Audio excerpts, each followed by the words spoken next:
तो normal resident को अगर आपको समझना है ना कि क्या होता है नॉर्मल रेसिडेंट,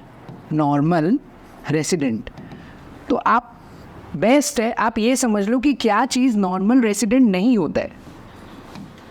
सर उल्टा बात बोल रहा है, हाँ जी उल्टा ही बोल रहा है। इसी से आपको पूरा फुल क्लैरिटी मिलेगा। अगर आप ये समझ जाएगा ना कि हाँ ये चीज़ नॉर्मल रेसिडेंट नहीं होता है, तो आप फंसेगा नहीं क्वेश्चन में, क्योंकि आपको पता है कि वो आपको बेवकूफ़ बनाने का ट्राई कर रहे हैं क्वेश्चन वो लाइन देके। तो हम लोग अभी लिस्ट कर लेगा चीज़ों को जो हम लोग को पता है कि ये कभी भी इंडिया का नॉर्मल रेसिडेंट तो नहीं होगा, तो हम लोग का मोर देन 80% प्रॉब्लम सॉल्व है। इंडिया का नॉर्मल रेसिडेंट नहीं होगा मतलब वो रेंट कमा ले, वेजेस कमा ले, इंटरेस्ट कमा ले, कुछ भी कमा ले, वो चीज़ हम लोग नेशनल इनकम में इंक्लूड नहीं करेगा। ये बात हम लोग को क्लियर हो गया है। तो वही चीज़ हम लोग अभी इधर करेगा। तो भाई पहला ही पॉइंट है, अंग्रेजी में जानने का ज़रूरत नहीं है, डायरेक्ट आप मतलब समझो। कोई भी फॉरेन का टूरिस्ट है या विजिटर है, फॉर एग्जांपल कोई जापानीज़ इंसान है, वो यहाँ पे क्रिकेट मैच देखने आया है, तो आपको इतना पसंद आ जाएगा कि आप उसको इंडिया का नॉर्मल रेसिडेंट ही बना देगा? मत बना देना, ठीक है। अच्छा, कोई चाइनीज़ है जो यहाँ पे इलाज करवाने आया है, उसको लग रहा है कि इंडिया में बेटर होगा या बेस्ट होगा मेरा, हो सकता है इलाज कराने आ सकते हैं। इलाज के लिए लेट्स से वो 2 महीना 3 महीना 4 महीना यहाँ पे रुका, यहाँ का डॉक्टर से कंसल्ट किया, लीलावती और क्या क्या हॉस्पिटल है ना फेमस, तो क्या आप उसको इंडिया का नॉर्मल रेसिडेंट बना देगा? हाँ तुम यहाँ इलाज कराया, नहीं तो तुम जिंदा ही नहीं रहता, तो तुम तो नॉर्मल रेसिडेंट बनी जाओ, ठीक है। एक एक चीज़ ध्यान आप लेते जाओ कि सर अभी लिस्ट दे रहे हैं जो नॉर्मल रेसिडेंट नहीं होगा, ठीक है। अच्छा, और भी कुछ लिखा हुआ है, कोई रिक्रिएशन के लिए आया, ठीक है, रिक्रिएशन हो या गोवा में हो या वृंदावन में हो, वो मैटर नहीं कर रहा है, यहाँ घूमने आया ना तुम, तो यहाँ का तुम नॉर्मल रेसिडेंट नहीं बन सकते, ठीक है। रिक्रिएशन के लिए आए, हॉलीडे के लिए आए, कोई इलाज कराने आए, सपोज़ करो कितना हम लोग को एस्पिरेशन रहता है, चलो कि हम लोग आईवी लीग कॉलेज में पढ़े, बाहर जाके यूएस में पढ़े, उन लोग भी तो यहाँ आके पढ़ना चाहते हैं IIMs में, IIT में, तो अगर इन लोग यहाँ पे पढ़ने आए हैं तो यहीं का नॉर्मल रेसिडेंट बना देगा। कोई अगर अमेरिकन स्टूडेंट है या ऑस्ट्रेलियन है, वो यहाँ पे पढ़ने आए हैं 3 साल का कोर्स के लिए, तो उसको आप यहाँ का नॉर्मल रेसिडेंट मत बना देना, वो पढ़ लिख के वहीं जाएगा वापस। हाँ, अगर बाद में आपको ऐसा पता चलता है कि वो यहीं रहने लग गया, यहीं कमाने लग गया, यहीं खाने लग गया, मतलब वो कमा भी यहीं रहे, बचा भी यहीं रहे, स्पेंड भी यहीं कर रहे, यहीं रहने लग गया, यहीं पे शादी वादी करके सेटल हो गया मस्त एकदम, कोई इंडियन लड़की को पटा लिया वो, तब वो हो जाएगा normal resident. Are you getting? चलो अभी तो हम लोग ये कर रहे हैं ना कि क्या नॉर्मल रेसिडेंट नहीं होगा, तो चलो ये पॉइंट का बात लगा तो एक बता दिया, ठीक है। और बोल रहे कॉन्फ्रेंस में आया, स्पोर्ट्स खेलने आया, जैसे इंडिया ऑस्ट्रेलिया का मैच हो रहा है तो ऑस्ट्रेलिया वाला कितना दौरा के टाइम पे आता है, तो यहाँ पे 1-1 हफ्ता 2-2 हफ्ता रुक जाता है, तो उसको थोड़ी ना इंडिया का नॉर्मल रेसिडेंट बना देगा, ठीक है। Are you getting? First point crystal clear है। फर्स्ट पॉइंट ईजी भी है, जो बुक में भी लिखा हुआ है, बट इट नीड्स कि आप उसको 3-4 एंगल से मिला के देख ले, ठीक है, वो हम करवा दिए आपको। नंबर 2 को एक बार इग्नोर करते हुए हम नंबर 3 में जा रहे हैं, उसका भी एक रीज़न है, बाद में बताएगा, वो 3 में जाता है। International organisation like UNO WHO who are not considered as normal residents of the country in which they operate, ठीक है, एक बार आप ये भूल जाओ, they are treated as the normal residents of international area, ठीक है, ये भूल जाओ, मेरा सुनो। मतलब बोल रहा है कि UNO या WHO, मतलब ये मैप देखो, फॉर एग्जाम्पल ये दिल्ली यहीं कहीं होगा, ये रहा दिल्ली, तो हो सकता है कि यहाँ पे UNO का कोई ब्रांच हो, अगेन अच्छा लग रहा है, ठीक है, WHO का कोई ब्रांच हो, पॉसिबल है ना, हो सकता है। तो बोल रहे हैं, अब सोचो ये ब्रांच अगर इधर है तब तो ये ब्रांच तो यहीं है, आज भी अभी आप जाके देखो फ्लाइट पकड़ के तो वहीं रहेगा, सुबह भी वहीं रहेगा, तो मतलब वहीं सिचुएटेड है वो। तो बोल रहे हैं कि जस्ट बिकॉज इसका एक ब्रांच यहाँ है हम लोग का हेल्प करने के लिए या देखरेख करने के लिए, तो इसका मतलब ये नहीं कि हम लोग इसका गला पकड़ के इसको इंडिया का नॉर्मल रेसिडेंट बना देगा। ये कोई कंट्री का नॉर्मल रेसिडेंट नहीं होता, ये इंटरनेशनल एरिया का होता है, ये सबका है, सबका साथ सबका विकास है ना, सबका है, ये इंडिया का मत बना लेना इसको। तो क्या बोल रहे हैं, international organisation like UNO WHO, हम एक और बताया था रेड क्रॉस, ठीक है, ये सब टाइप का नाम्स आपका पेपर में शो हो सकता है। They are not considered as normal residents of the country in which they operate, they are treated as the normal residents of the international area. For example UNO WHO, for example ये Japan है, तो Japan में क्या UNO का branch नहीं हो सकता है? क्या अमेरिका में नहीं हो सकता है? वहाँ तो और होगा, देखना हम लोग से भी ज़्यादा होगा, ठीक है। क्या ऑस्ट्रेलिया में नहीं हो सकता है? तो फिर तो भाई ये तो अपना कहाँ का नॉर्मल रेसिडेंट बनेगा ये, ठीक है। इसलिए इसको नॉर्मल रेसिडेंट इंटरनेशनल एरिया का माना जाता है, या तो अगर आपको फोर्स कर दे तो जहाँ इसका हेडक्वार्टर है ना वहाँ डाल देना, ठीक है, ये नॉर्मल बिजनेसेस नहीं है, ना ही ये एम्बेसी है। इसको एम्बेसी भी समझने का भूल से भी गलती मत कर देना। ये सबका हेल्प कर रहा है। इंडियन एम्बेसी अगर यूएस में है तो वो इंडिया का लोग का इंटरेस्ट प्रमोट करेगा यूएस में। इंडियन एम्बेसी अगर चाइना में है तो वो इंडियंस का वहाँ पे प्रोटेक्शन करने की है कि चाइनीज़ की वजह से उन लोगों को कोई प्रॉब्लम ना फेस हो जाए। तो एम्बेसी भी इसको मत करिए, और चीज़ें सबसे ऊपर है, बेस्ट चीज़ है ये। ठीक है, वेरी इंपॉर्टेंट पॉइंट। क्या बोल रहा है बुक में 4th नंबर पॉइंट है, 2 हम लोग लास्ट में करेगा। ठीक है, एम्प्लॉयज़ ऑफ इंटरनेशनल ऑर्गेनाइजेशन, मतलब ये यूएनओ सपोज करो इंटरनेशनल ऑर्गेनाइजेशन है जो यहाँ है यूएनओ। यहाँ पे कोई 1 या 2 एम्प्लॉय काम कर रहा होगा। फॉर एग्जाम्पल ये जो एम्प्लॉय है वो अमेरिकन है, हो सकता है, और 2 एम्प्लॉय और है, फॉर एग्जाम्पल वो है इंडियन। आपको बोल देता है कि ये एम्प्लॉयज़ ही है ना इन लोग, हम देखो 2 कंट्री का ले लिया ताकि डाउट खत्म हो जाए, बस यही कारण है। ये यूएनओ है या WHO है, ये मध्य प्रदेश है, जो भी हो गया, और यहाँ पे एम्प्लॉयज़ काम कर रहा है। अब ऐसा कोई कसम तो खा नहीं लिया कि इंडिया में है तो इंडियन ही उसमें काम करेगा, ऐसा कोई कसम खा के तो नहीं रखा है। तो इंडियन एम्प्लॉयज़ भी वर्क कर रहे हैं अपना आराम से, और अमेरिकन एम्प्लॉयज़ भी अपना आराम से उधर वर्क कर रहे हैं। यहाँ तक कोई कन्फ्यूजन नहीं। अब देखो क्या बोल रहे हैं जो एम्प्लॉयज़ है इंटरनेशनल ऑर्गेनाइजेशन का, they are considered as the residents of the countries to which they belong. मतलब ये इंडियन है ना, दिल है हिंदुस्तानी वाला एंगल ले आओ, दिल है हिंदुस्तानी है इंडियन, तो वो इंडिया का नॉर्मल रेसिडेंट कहलाया जाएगा। ये बताओ, ये अमेरिकन है बेचारा बट इंडिया में काम कर रहा है, बहुत अच्छा बात है, गुड, बट ये दिल है अमेरिकन, दिल है हिंदुस्तानी नहीं, दिल है अमेरिकन, क्योंकि अमेरिकन हो गया, तो इसलिए कहाँ का नॉर्मल रेसिडेंट कहलाया जाएगा, अमेरिका। ये तो इंडिया का ही कहलाया जाएगा, इसका एरो वापस घुमा के यहीं ले आओ, इसको पहुँचा दो अमेरिका जहाँ भी है। ठीक है, यहाँ तक क्लियर है। बट बोल रहे हैं, अच्छा इसी का एक एग्जाम्पल दे रहा है, बुक में सुन लो। For example an American working in UNO office located in India. देखो आपको डायग्राम से हम दिखा दिया, ये अमेरिकन है, ये यूएनओ ऑफिस है, ये इंडिया में लोकेटेड है, यहाँ तक।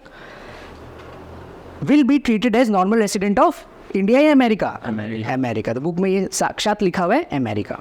ठीक है, अब बोल रहा है कि ये अमेरिकन बेचारा, अगेन यहाँ पे कोई उसको इंडियन पसंद आ गया, शादी वादी कर लिया वो, और यहीं पे सेटल हो गया, तो उसे 1 साल से ज़्यादा तो लगेगा ही ना, ऐसे थोड़ी ये पटाया शादी किया सब खत्म, 1 साल तो लग ही जाता है शादी वादी करने। तो फॉर एग्जाम्पल इसका स्टे हो गया 18 मंथ्स। कितना हो गया?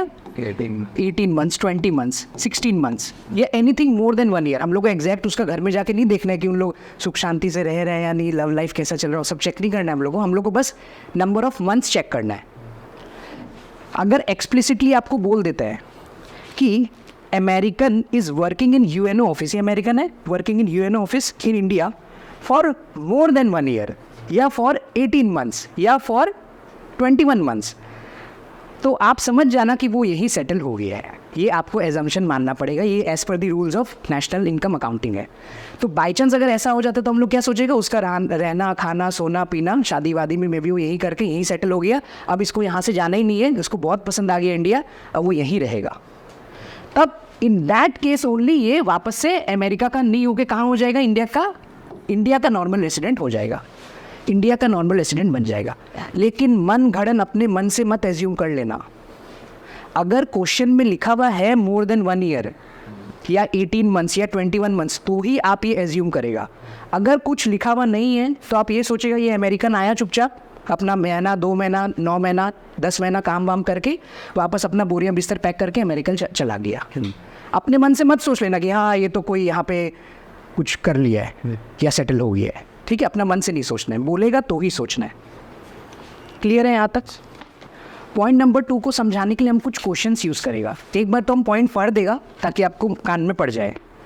फॉरेन स्टाफ ऑफ एम्बेसीज, मतलब एम्बेसी का कोई फॉरेन स्टाफ, ठीक है, ऑफिशियल हो गया या कोई डिप्लोमेट हो गया, इन लोग हाई कमिश्नर का लोग हो गया, थोड़ा हाई फाई लोग हो गया, and members of the armed forces, army वाला, of a foreign country located in given country. बोल रहे इन लोग को भी रेसिडेंट नहीं माना जाता है।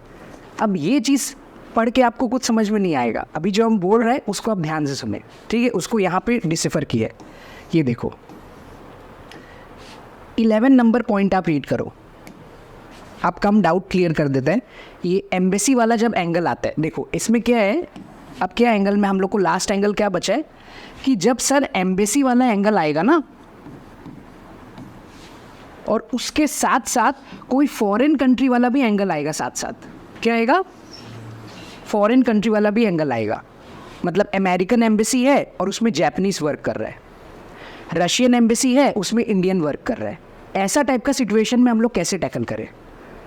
ठीक है, ट्रिक बता दे कैसे टैकल करना है। एकदम रेडीमेड ट्रिक है। देखो, ट्रिक का नाम है दिल है हिंदुस्तानी। देखो, इंडियंस है ना, अब इस यहाँ पे working in American embassy in India, working in Indian embassy in Russia, कुछ भी अगर होता, Korean embassy in Africa, anything, जितना आपको कॉम्प्लेक्स करना है, मतलब जितना आप लोग मज़ा लेने के लिए भी कितना बड़ा डाउट्स पूछते हैं ना, तो जितना आपको ऐसे बोल रहे हैं, जितना आपको कॉम्प्लेक्स करना है आप कर लो। है इंडियंस ना, it will B a normal resident of India, चाहे मोर देन 1 ईयर हो या लेस देन 1 ईयर हो, इधर कुछ फ़र्क नहीं पड़ने वाला है। ठीक है, हाँ, अब सुनो, पूरा कंप्लीट सुन लो। इंडियंस अब बोल रहे हैं working in Indian embassy in USA. अगर ये Indians working in Japanese embassy in Kenya होता तो भी वो नॉर्मल रेसिडेंट ऑफ इंडिया ही होता। फॉर एग्जांपल ऐसे दे देता, Indians working in Indian embassy in USA for more than 1 year, Indians working in Indian embassy in China for less than 1 year, तो भी कुछ फ़र्क नहीं पड़ेगा।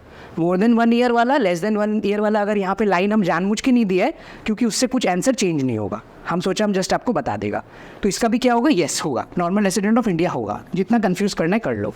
अच्छा, अमेरिकन्स, दिल है हिंदुस्तानी, दिल है हिंदुस्तानी याद रखो, अमेरिकन है, आगे कुछ भी हो नॉर्मल रेसिडेंट ऑफ इंडिया नहीं हो पाएगा। एम्बेसी वाला केस का हम बता रहे हैं, हमेशा ये ट्रिक मत लगा देना, ठीक है? तो working in Indian embassy in US, अगर जापान एम्बेसी इन अफ्रीका होता तो भी हम लोगों को कोई डरने का बात नहीं था, वो नॉर्मल रेसिडेंट ऑफ इंडिया नहीं हो पाएगा। तो इसमें आप स्टिल कंफ्यूज हो सकता है। देखो, ये वाला हम जानबूझ के दिए क्योंकि अमेरिकन आप देखेगा और आप फिर देखेगा अमेरिकन एम्बेसी में काम करो तो कुछ नहीं है, लेकिन आप देखेगा अरे यार इंडिया में काम कर रहा है, तो आपके माइंड में कन्फ्यूजन अराइज हो सकता है ना कि क्या पता ये नॉर्मल रेसिडेंट ऑफ इंडिया हो जाए, लेकिन नहीं होगा, हम आपको क्लियर करवा ही चुके हैं। तो American working in American embassy in Japan, Kenya, Australia, India, कुछ भी हो, नॉर्मल रेसिडेंट ऑफ इंडिया नहीं हो पाएगा। दिल है हिंदुस्तानी वाला कॉन्सेप्ट को फॉलो करना है, ये भी क्या होगा? नॉर्मल रेसिडेंट ऑफ इंडिया नहीं हो पाएगा। अच्छा, अगर ऐसे दे देता हम, American working in Indian embassy है, देखो Indian embassy in USA for more than 1 year, तो भी नहीं हो पाता। दिल है हिंदुस्तानी नहीं हुआ ना, तो नहीं होगा। सिंपल एक जो रूल है ये सब पे भारी है, सब पे भारी, ठीक है? तो ये भी क्या होगा? नो। आई होप अब क्लियर है, बुक में यही बोलना चाह रहे हैं, ठीक है? बट अब बाकी देखो, अभी ऐसा नहीं है कि हम लोग का टॉपिक खत्म हो गया। अभी हम लोग जो पहले ज्ञान लिया है, पहले तो हम ये वाला चीज़ नहीं लाया था, सिर्फ ज्ञान लिया था, वो ज्ञान का एप्लीकेशन अभी बाकी है। ये तो 14 नंबर क्वेश्चन था। What about question number 1 to 10? वो हम लोग को अभी सॉल्व करना है, ठीक है? 1 to 10 के लिए कॉपी निकाल ले आप लोग। एला, Indians working in UNO office located in America. America है, फॉर एग्जाम्पल ये अमेरिका है, यहाँ पे कोई इंडियन काम कर रहा है और यूएनओ ऑफिस है, एम्बेसी वाला केस नहीं है, तो वहाँ पे यूएनओ ऑफिस हो सकता है यूएसए में। Break it down, UNO office वहाँ पे है, कोई इंडियन काम कर रहा है, ठीक है? तो हम लोग ये एज्यूम करते हैं कि कोई फॉरेन वाला बंदा अगर आके काम कर रहा है तो विद इन 1 ईयर ही वो आके सलट के अपना वापस अपना देश चला जाता है, यहाँ पे क्या करेगा वो रह के। लेकिन नेक्स्ट क्वेश्चन अगर आप देखें तो Indians working in UNO office है located in America for 18 months। हम आपको जब ज्ञान दे रहा था, ज्ञान सेशन चल रहा था, तब क्लियरली बोल दिया था कि आपको बस उसका घर जाके नहीं देखना क्या हो रहा है, आपको बस डेट चेक करना है, सॉरी सब सिर्फ आपको टाइम चेक करना है। तो अब इधर देखें तो वहाँ पे सेटल होने वाला कारीगर हो गया है, तो वहाँ पे वो सेटल होने वाला काम थोड़ा चालू कर दिया, 18 months हो गया है, तो ये तो नॉर्मल रेसिडेंट ऑफ इंडिया नहीं हो पाएगा। सॉरी, ऐसा लग रहा है भाई कि तुम्हारा इकोनॉमिक इंटरेस्ट वहीं चला गया है, 18 months से तुम वहाँ रह रहे हैं, मे बी तुम वहीं सेटल वेटल हो जाएगा, ठीक है? हम लोग को वही चेक करके लिखना है। अब यहाँ पे अगर देखें तो कुछ बोला नहीं है, मोर than 1 year, less than 1 year, तो हम लोग का ज्ञान के हिसाब से ये वापस इंडिया आ जाएगा यार, ये अपना गद्दारी नहीं करेगा, ये वापस इंडिया आ जाएगा। नंबर 3 अगर आप देखें, ध्यान से देखना, American working in WHO office, ठीक है? फिर से वैसा ही टाइप का हो रहा है, इन इंडिया है। अच्छा, अमेरिकन इंडिया में आया, WHO में काम कर रहा है, हाँ वो विद इन 1 ईयर चला जाएगा, अगर कुछ बोला नहीं है तो वो यहाँ सेटल वेटल नहीं होगा, विद इन 1 ईयर चला जाएगा। तो हम लोग उसको नॉर्मल रेसिडेंट ऑफ इंडिया तो नहीं बना देगा जोर ज़बरदस्ती का, तो हम लोग लिख देगा नो भाई तुम नहीं है नॉर्मल रेसिडेंट ऑफ इंडिया। अब नेक्स्ट देखो, अमेरिकन, ठीक है, वापस आ गया, इस बार भी वर्क कर रहा है WHO ऑफिस में, इन इंडिया में ही, लेकिन वहाँ मोर देन 1 ईयर हो गया तो उसको थोड़ा खतरा का घंटी है, मतलब वो यहाँ पे अब सेटल हो सकता है। मोर देन 1 ईयर से हम लोग का क्या मतलब है, यहाँ पे वो सेटल होने का उसको मन है, तो क्या हो जाएगा? नॉर्मल रेसिडेंट ऑफ इंडिया हो जाएगा, ठीक है? आई होप ये चारों में आपको कुछ नया नहीं लगा होगा, वही है जो हम लोग किए हैं अभी जस्ट किए, ठीक है? क्लीन करके आगे बढ़े। Branch of international organisation like WHO UNO situated in India. कोई ब्रांच है जो बस इंडिया में है, मतलब इंडिया हम आपको मैप दिखाया था, उसमें फॉर एग्जांपल दिल्ली में कोई UNO WHO का ब्रांच है, तो जस्ट बिकॉज ब्रांच है तो गला पकड़ के उसको नॉर्मल रेसिडेंट ऑफ इंडिया तो नहीं बना देगा, वो है तो भाई इंटरनेशनल एरिया का। तो क्या होगा आंसर इसका? नो होगा। ठीक है, क्रू मेंबर। अच्छा, अब वो वाला पॉइंट आ जाएगा जो हम लोग स्किप कर दिया था, बोला था ना क्वेश्चन से करने का। तो crew member of foreign vessel in India for less than 1 year. Foreign vessel का तो वो है, लेकिन इंडिया में उसका स्टे लेस देन 1 ईयर ही रहा, तो मतलब ये एज्यूमसन है कि अपना वो वापस से फॉरेन कंट्री में वापस चला जाएगा। फॉर एग्जाम्पल अमेरिकन है तो अमेरिका में चला जाएगा, जापान का है तो जापान में चला जाएगा। तो इंडिया का नॉर्मल रेसिडेंट तो नहीं हो पाएगा क्रू मेंबर वो जो है। लेकिन ये क्रू मेंबर देखो, ये भी फॉरेन वेसल का ही है, लेकिन 18 मंथ्स के लिए रुक गया वो। अब रुक गया तो अच्छा बात है, रुक गया तो हम लोग ये सोचने लग जाएगा कि यार रुका है तो यहीं पे सेटल होने का उसका मन होगा, तो वो नॉर्मल रेसिडेंट ऑफ इंडिया हो जाएगा। ठीक है, अच्छा एक हम आपको क्वेश्चंस थ्रो इन कर देते हैं। अर्निंग्स ऑफ क्रू मेंबर हम दे दे, अगर देखो अर्निंग्स या सैलरी या profits of crew member of foreign vessel in India for 18 months. तो सर आप बोला था 2 चेक करने, नॉर्मल रेसिडेंट तो ये है, फैक्टर इनकम भी है, मतलब सर आप यही बोलना चाह रहे हैं कि नेशनल इनकम में भी आएगा। तो एक तरह से हम लोग समझ रहे सारा आर्म्स एंड एम्यूनेशन रेडी कर रहे हैं ताकि हम लोग नेशनल इनकम का क्वेश्चन ईजिली कर पाए, क्योंकि उसमें 2 हथियार चाहिए ना, एक नॉर्मल रेसिडेंट का हथियार और एक फैक्टर इनकम का हथियार। फैक्टर इनकम का हथियार तो हम लोग ऑलरेडी रेडी कर चुके हैं, आज नॉर्मल रेसिडेंट वाला रेडी कर रहे हैं। ठीक है, ये वाला देखो, एक जापानीज आया है बेचारा 2 महीना के लिए घूमने, सॉरी मेडिकल ट्रीटमेंट, हम चेंज कर दिए शायद कल रात को, मेडिकल ट्रीटमेंट के लिए आया वो, तो थोड़ी ना उसको भाई अब यहीं पे इलाज हुआ है तो यहीं का तुम बन जाओ, यहीं सेटल हो जाओ, नहीं बोल सकते हो। 2 महीना में अपना इलाज करा के वापस घर चले जाएगा। कहाँ चला जाएगा? जापान। तो नॉर्मल रेसिडेंट ऑफ इंडिया नहीं हो पाएगा, है ना। दो ही बचा है। और सुनिए आप लोग एक बार ध्यान से, एम्बेसी का तो हम लोग ये चारों कर ही लिया था, आप लोग काफ़ी कंफर्टेबल था। डिप्लोमेट और आर्म्ड फोर्सेस में भी वही सेम रूल अप्लाई होगा डियर। ठीक है, लेस देन 1 ईयर हो, मोर देन 1 ईयर हो, जनरली आपको लेस देन मोर देन वाला लिखा ही नहीं आएगा, बट स्टिल आता है तो आपको बिल्कुल कंफ्यूज नहीं होना है। आपको यही मान के चलना है कि वो जिस कंट्री का है बंदा, पाकिस्तानी है ना, पाकिस्तान का है तो वो पाकिस्तान का नॉर्मल रेसिडेंट होगा, ये अमेरिकन है तो अमेरिका का नॉर्मल रेसिडेंट होगा। क्लियर है? तो for example members of arm forces of Pakistan army located in India for less than 1 year, more than 1 year, 1000 years, it will be not be considered as normal resident of India as per the rule. इसमें American diplomat working in PMO office of India less than 1 year, more than 1 year, 21 months, क्या होगा? हमेशा normal resident of America, या simply not a normal resident of India. इतना हम लोग को बोलना है। कहाँ का नॉर्मल रेसिडेंट है वो थोड़ी पूछा है क्वेश्चन में। ठीक है, क्लियर है? और ये चारों तो आपको क्लियर हो ही गया था, बिकॉज हम लोग ये चारों पहले ही कर लिया था।